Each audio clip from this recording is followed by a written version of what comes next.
অন্তর্বর্তীকালীন সরকারের প্রধান উপদেষ্টা অধ্যাপক ডক্টর মুহাম্মদ ইউনূস বলেছেন, এই নতুন বাংলাদেশ গড়ার দায়িত্ব এখন আমাদের। তার কথা স্মরণ হবে এই কাজটা করার।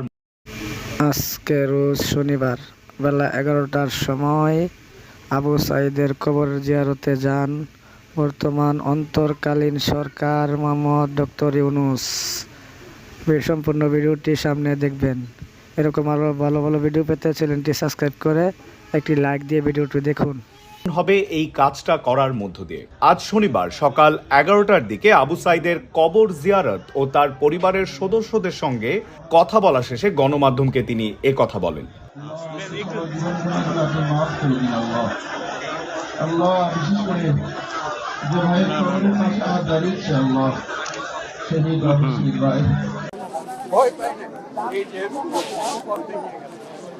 আজকে আমরা সেই কারণে নতুন বাংলাদেশ পেলাম। এই নতুন বাংলাদেশ গড়ার দায়িত্ব এখন আমাদের। তার কথা স্মরণ হবে এই কাজটা করার মতো। আমাদেরকে এই আবু সাঈদ এখন এক পরিবারের সন্তান।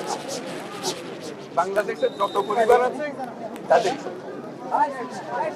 এবং তারা ওদিকে তাকিয়ে থাকবে। যারা ছোট ছেলে মেয়ে বড় হবে, তারা স্কুলে পড়বে, আবু সাঈদের কথা বলতে হবে, আমিও ন্যায়ের জন্য লড়ব, আমিও ভোট পেতে দেব। সেই হলো এই আবু সাঈদ। আবু সাঈদ এখন ঘরে ঘরে, প্রত্যেক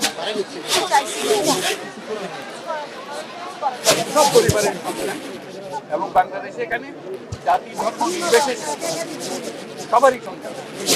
এখানে হিন্দু পরিবার হোক, বৌদ্ধ পরিবার হোক, সবার ঘরের সন্তান এই আবু সাঈদ। কাজে আপনারা খেয়াল রাখবেন যে কোথাও কোনো গোলযোগ যেন না হয়, কেউ ধর্ম নিয়ে কথাবার্তা না বলে, কারণ আমরা এই মাটিরই সন্তান। সবাই আবু সাঈদ ভাইদের রক্ষা করতে হবে, সবাই মিলে করে। এটা এক বাংলাদেশ, দুই বাংলাদেশ নেই, এটা আবু সাঈদের বাংলাদেশ।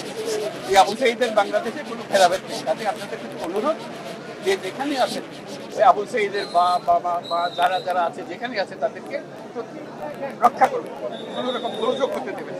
আজকে যে আসলাম এখানে, এটা স্মরণ করেন, আমরা যাতে এটা এই চ্যানেলটি সাবস্ক্রাইব করে আমাদের সাথে থাকবেন সব সময়। ধন্যবাদ।